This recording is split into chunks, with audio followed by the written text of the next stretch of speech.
السلام علیکم ورحمۃ اللہ وبرکاتہ۔ الحمدللہ کفا وسلام علی عبادہ الذین اصطفیٰ، اما بعد۔ محترم ناظرین اکرام، آسان درس قرآن کے اندر 24ویں پارے کی اخیر کی دو آیتیں ہیں۔ سورہ فصلت سورہ نمبر 41 میں آیت نمبر 45 اور 46۔ یہاں 24واں پارہ الحمدللہ مکمل ہو گیا۔ اعوذ باللہ من الشیطان الرجیم، بسم اللہ الرحمن الرحیم۔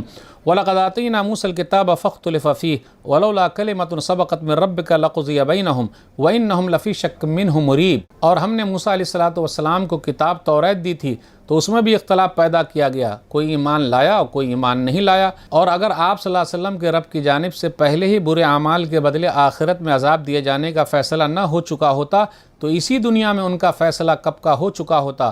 اور بے شک یہ کافر لوگ اس قرآن کے بارے میں بے چین رکھنے والے شک میں ہیں، یعنی بڑے گہرے شک میں ہیں۔ من عمل صالحا فلنفسہ ومن اساء فعلیہا وما ربک بظلام للعبید۔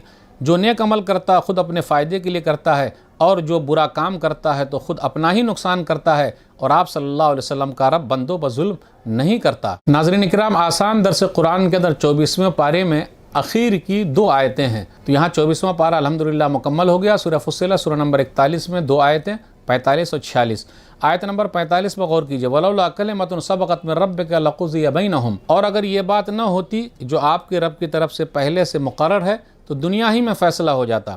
یعنی اللہ تعالیٰ فوراً پکڑ نہیں کرتا بلکہ اللہ تعالیٰ مہلت دیتا ہے، جیسے سورہ فاطر سورہ نمبر 35 آیت نمبر 45 میں ہے، جو آخری آیت ہے سورہ فاطر کی، وَلَوْ يُؤَاخِذُ اللَّهُ النَّاسَ بِمَا كَسَبُوا مَا تَرَكَ عَلَىٰ ظَهْرِهَا مِن دَابَّةٍ وَلَٰكِن يُؤَخِّرُهُمْ إِلَىٰ أَجَلٍ مُّسَمًّى فَإِذَا جَاءَ أَجَلُهُمْ فَإِنَّ اللَّهَ كَانَ بِعِبَادِهِ بَصِيرًا۔ اور اگر اللہ تعالیٰ لوگوں کے ہر گناہ پر پکڑنے لگے تو اس روئے زمین پر کوئی نہ بچے، لیکن اللہ تعالیٰ مقرر وقت کے لیے مہلت دیتا ہے۔ جب وہ وقت آ جائے گا تو اللہ تعالیٰ پکڑ لے گا، بے شک اللہ تعالیٰ اپنے بندوں کو دیکھ رہا ہے۔ اب آگے آخری آیت جو 24ویں پارے کی ہے کہ جو نیکی کرے گا اس کا خود کا فائدہ ہے، وہ کسی اور کے لیے نہیں کر سکتا ہے، اور جو برا کرے گا خود اس کا نقصان ہے۔ وَمَا رَبُّكَ بِظَلَّامٍ لِّلْعَبِيدِ۔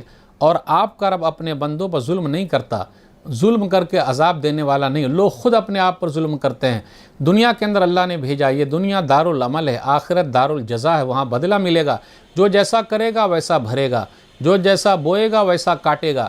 اللہ تعالیٰ نے دنیا کے اندر آزادی دی ہے، چوائس دیا ہے، امتحان میں رکھا ہے۔